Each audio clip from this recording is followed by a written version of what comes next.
तुम पूछते हो शिव कौन है, और मैं तुमसे कहता हूं कि प्रश्न ही गलत है, क्योंकि प्रश्न के भीतर ही एक भूल छिपी है।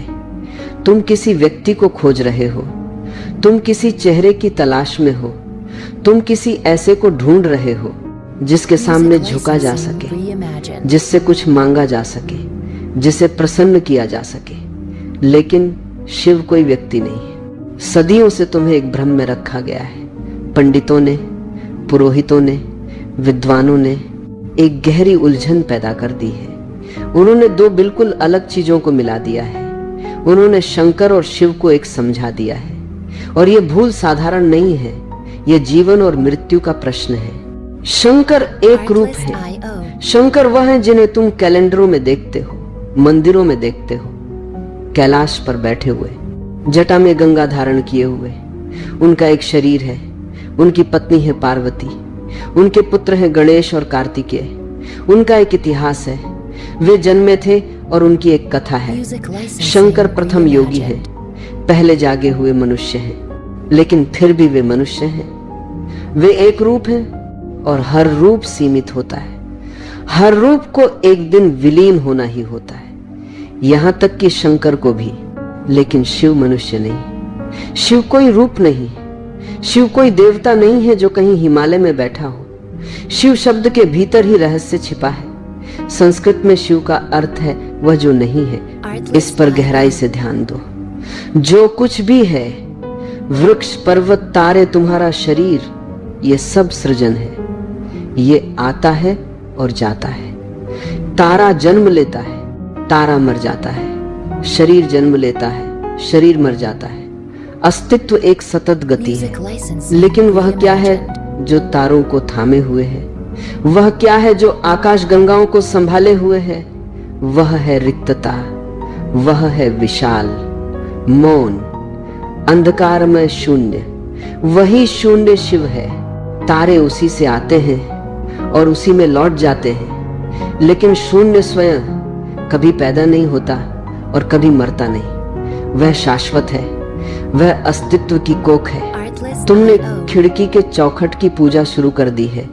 शंकर केवल एक खिड़की है, एक सुंदर खिड़की, नक्काशीदार खिड़की। उनके माध्यम से आकाश दिखाई देता है। लेकिन तुम इतने मूढ़ हो गए हो कि तुमने चौखट को ही पूजना शुरू कर दिया है। तुम चौखट पर फूल चढ़ाते हो, तुम चौखट पर दूध डालते हो और आकाश को भूल गए हो। शंकर खिड़की है, शिव आकाश है। खिड़की पर अटक मत जाना। खिड़की का काम केवल बाहर देखने में सहायता करना है। एक बार आकाश दिख जाए तो खिड़की को भूल जाना चाहिए। शिव को जानने के लिए मंदिर की आवश्यकता नहीं है, किसी विधि विधान की आवश्यकता नहीं है।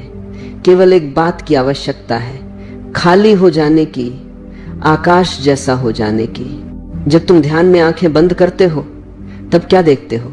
विचार आते जाते हैं। वह ब्रह्मा है, भावनाएं उठती गिरती हैं। वह विष्णु है, लेकिन विचारों के पीछे, भावनाओं के पीछे एक पर्दा है, एक मौन अंधकारमय पर्दा जिस पर यह पूरी फिल्म चल रही है। वह पर्दा शिव है। इसलिए मैं तुमसे कहता हूं, शिव को बाहर मत खोजो। वे न कैलाश पर हैं, न काशी में हैं। वे तुम्हारी दो श्वासों के बीच के मौन में हैं। वे तुम्हारे दो विचारों के बीच के अंतराल में हैं। अगर तुम उस अंतराल में गिर सको तो तुम शिव हो गए। और शिव को जानने का यही एकमात्र मार्ग है। उन्हें जानो मत, उन्हें बन जाओ।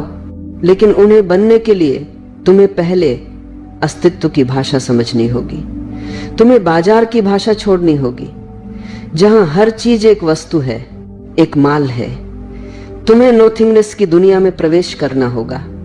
और जो नाम तुम जपते हो, जो ध्वनि तुम उच्चारित करते हो, उसी के भीतर उस द्वार की कुंजी छिपी है। अब उस शब्द को ही देखें। शब्द केवल ध्वनियां नहीं होते, शब्द अपने भीतर रहस्य लेकर चलते हैं। जब कोई शब्द सदियों तक जिया जाता है, बोला जाता है, अनुभव किया जाता है, तब वह केवल भाषा नहीं रहता, वह एक संकेत बन जाता है। शिव शब्द भी ऐसा ही संकेत है। संस्कृत की जड़ों में उतर कर देखो तो शिव का अर्थ है वह जो नहीं है। यह सुनने में विरोधाभास लगता है, लेकिन यही शिव का मूल रहस्य है। जो कुछ भी है वह सीमित है। पर्वत है तो पर्वत ही रहेगा, नदी नहीं बन सकता। नदी है तो नदी ही रहेगी। आकाश नहीं बन सकती, मनुष्य मनुष्य है। वृक्ष नहीं हो सकता। कुछ होना सीमा है, कुछ होना बंधन है, कुछ होना एक निश्चित आकार में कैद हो जाना है। जैसे ही तुम कहते हो मैं कुछ हूं, उसी क्षण तुमने अपने चारों ओर दीवार खड़ी कर ली। लेकिन शिव कुछ नहीं है, और क्योंकि वे कुछ नहीं है इसलिए वे सब कुछ हो सकते हैं। शून्य की कोई सीमा नहीं होती, शून्य का कोई आकार नहीं होता। शून्य अनंत संभावना है। कभी किसी चित्रकार को ध्यान से देखो। चित्र बनने से पहले क्या होता है? एक खाली कैनवास, कुछ भी नहीं। वह खाली कैनवास शिव है। फिर चित्रकार रंग भरता है, सूर्योदय बनता है, चेहरा बनता है, दृश्य बनता है। वह सृजन है, वह ब्रह्मा है। चित्र सुंदर है, आकर्षक है, लेकिन वह टिकेगा नहीं। एक दिन रंग फीके पड़ जाएंगे, एक दिन कैनवास फट जाएगा, लेकिन उस चित्र को धारण करने वाली रिक्तता बनी रहती है। वह खालीपन बना रहता है, वही असली है। तुम चित्र में उलझ गए हो। तुम अपने जीवन, अपने काम, अपने संबंधों में उलझ गए हो। ये सब चित्र हैं, और क्योंकि तुम चित्र से चिपक गए हो, तुम पृष्ठभूमि को भूल गए हो, तुम कैनवास को भूल गए हो। विज्ञान भी यही कहता है। अगर तुम सुनने को तैयार हो, विज्ञान कहता है कि पूरा ब्रह्मांड अधिकतर खाली है। जो चट्टान तुम्हें ठोस लगती है वह भी लगभग पूरी तरह रिक्त है। कणों के बीच विशाल अंतर है। जो ठोस दिखाई देता है वह केवल ऊर्जा का नृत्य है, सत्य रिक्तता है। और क्योंकि शिव यह विराट शून्य है, इसलिए उन्हें अंधकार से जोड़ा गया है। मनुष्य अंधकार से डरता है। तुम प्रकाश चाहते हो, तुम कहते हो अंधकार से प्रकाश की ओर ले चलो, लेकिन मैं तुमसे कहता हूं प्रकाश एक विक्षोभ है। प्रकाश को देखो, उसे ईंधन चाहिए। सूर्य स्वयं को जलाकर प्रकाश देता है और एक दिन बुझ जाएगा। दीपक को तेल चाहिए, तेल खत्म हुआ, प्रकाश समाप्त। प्रकाश हमेशा अस्थाई है, उसका आरंभ है, उसका अंत है, वह तनाव है। लेकिन अंधकार, अंधकार को किसी ईंधन की जरूरत नहीं। वह बिना कारण है, वह कुछ जलाता नहीं, वह शीतल है, वह विश्राम है। उसका न कोई आरंभ है न कोई अंत, वह शाश्वत है। जब तुम विश्राम करना चाहते हो तो क्या करते हो? तुम प्रकाश बुझा देते हो, तुम आंखें बंद कर लेते हो, तुम अपने भीतर एक छोटा सा शिव रच लेते हो, तुम अंधकार में लौट आते हो। मां के गर्भ में 9 महीने तुम पूर्ण अंधकार में रहे, वही तुम्हारे जीवन का सबसे शांत समय था। न चिंता न भय, केवल होना। इसीलिए शिव को अंधकार में कहा गया है। वे कोख हैं, वे विश्राम हैं, वे गहरी निद्रा हैं, जहां तुम पुनर्जीवित होते हो। शून्य शब्द से डरो मत। शून्य शून्यता नहीं है, शून्य संभावनाओं का महासागर है। जब तुम शून्य बनते हो तब तुम अनंत बनते हो। जब तक तुम कोई बने हुए हो तब तक तुम छोटे हो। जिस क्षण तुम कोई नहीं रह जाते, उसी क्षण तुम पूरा ब्रह्मांड हो जाते हो। यही शिव का अर्थ है। यह मिट जाने का निमंत्रण है, यह सीमाओं को छोड़ देने का आमंत्रण है, यह अस्तित्व के मौन अंधकार में विशाल महासागर में घुल जाने का आह्वान है। लेकिन मैं तुम्हारे मन को जानता हूं। मन बहुत चालाक है। वह तुरंत पूछता है कैसे? मैं कैसे मिटूं? मैं इस शून्य में कैसे उतरूं? तुम सीधे खाई में कूद नहीं सकते, डर लगेगा। तुम्हें एक सीढ़ी चाहिए, तुम्हें एक विधि चाहिए। और क्योंकि शिव केवल विचार नहीं है, वे वास्तविकता हैं। उन्होंने सीढ़ी भी दी है। वे तुम्हें अंधकार में अकेला नहीं छोड़ते, उन्होंने मशाल भी दी है, और वही उनकी मानवता के लिए सबसे गहरी देन है। अब हमें उसी देन की ओर जाना है, और अब हम मानव चेतना के इतिहास के सबसे निर्णायक मोड़ पर पहुंचते हैं। यह वह मोड़ है जहां पूजा समाप्त होती है और प्रयोग शुरू होता है। शिव से पहले भी धर्म था। लोग सूर्य को पूजते थे, चंद्रमा को पूजते थे, बिजली और तूफान से डरते थे। भय के गर्भ से धर्म का जन्म हुआ। जब मनुष्य डरता है वह झुकता है, जब वह असहाय होता है वह किसी रक्षक की कल्पना करता है। इसलिए प्रारंभिक धर्म सुरक्षा की पुकार था, सत्य की खोज नहीं। लेकिन शिव उस परंपरा के नहीं है। वे धर्म के आदमी नहीं हैं, वे आत्मा के पहले वैज्ञानिक हैं। वे आदि योगी हैं। उन्होंने मानवता को एक बिल्कुल नई भाषा दी। उन्होंने आदेश नहीं दिए। उन्होंने यह नहीं कहा कि यह करो और यह मत करो। उन्होंने नैतिकता का उपदेश नहीं दिया, क्योंकि वे जानते थे कि नैतिकता केवल ऊपर की पॉलिश है।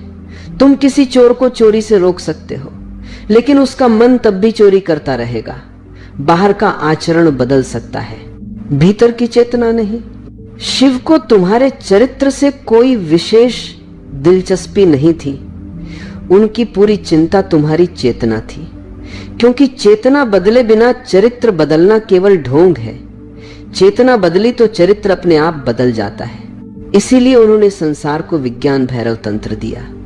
वह कोई पवित्र ग्रंथ नहीं है, वह कोई धर्मशास्त्र नहीं है, वह एक प्रयोगशाला है। वह शुद्ध विज्ञान है। उसमें 112 विधियां हैं, 112 चाबियां, जिनसे भीतर के ताले खोले जा सकते हैं।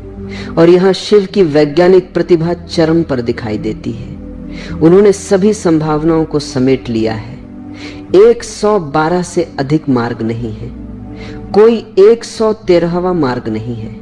यदि इन 112 में से भी कोई विधि तुम्हारे लिए अनुकूल नहीं है, तो इसका अर्थ यह नहीं कि विधियां गलत हैं। इसका अर्थ यह है कि तुम अभी स्वयं के प्रति ईमानदार नहीं हो, क्योंकि हर प्रकार का शरीर, हर प्रकार का मन, हर संभावित मानवीय संरचना यहां समझी और सम्मिलित की गई है। शिव ने मनुष्य को एक मशीन की तरह देखा, लेकिन प्रेम और करुणा के साथ उन्होंने पूरे मानचित्र को समझ लिया। वे श्वास की बात करते हैं और कहते हैं, आने वाली और जाने वाली श्वास के बीच के अंतराल को देखो। वे काम की बात करते हैं और कहते हैं, चरम क्षण में सजग रहो, वहीं द्वार खुलता है। वे छींक जैसी साधारण घटना की बात करते हैं और कहते हैं, उसी क्षण जागे रहो। वे जल की सतह को देखने की बात करते हैं, आकाश की नीलिमा में डूबने की बात करते हैं।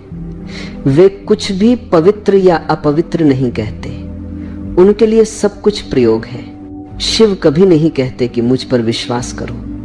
वैज्ञानिक विश्वास नहीं मांगता। वैज्ञानिक कहता है, प्रयोग करो, परिणाम अपने आप आएगा, पानी जल बन ही जाएगा। इससे फर्क नहीं पड़ता कि प्रयोग कौन कर रहा है, पापी या पुण्यात्मा। किसी का भी नैतिक प्रमाण पत्र पानी नहीं मांगता। विज्ञान निष्पक्ष है, शिव निष्पक्ष है। वे कहते हैं, विधि में दे रहा हूं, रूपांतरण तुम्हें करना है। यह मनुष्य को दी गई सबसे बड़ी गरिमा है। धर्म तुम्हें बच्चे की तरह रखता है। वह डराता है, नरक दिखाता है, लालच देता है। शिव तुम्हें परिपक्व मनुष्य मानते हैं। वे कहते हैं, चाबी यहां है, द्वार खोलना चाहो तो खोलो, न खोलना चाहो तो भी तुम्हारी स्वतंत्रता है। वे तुम्हारी स्वतंत्रता का सम्मान करते हैं। वे चरवाहे नहीं हैं और तुम भेड़ नहीं हो। वे रूपांतरण के महान रसायनज्ञ हैं और तुम संभावित स्वर्ण हो। इसलिए पूजा भूल जाओ, फूल और धूप भूल जाओ, किसी विधि को उठाओ और प्रयोग करो। अपने ही भीतर के वैज्ञानिक बनो। शिव को सम्मान देने का यही एकमात्र मार्ग है।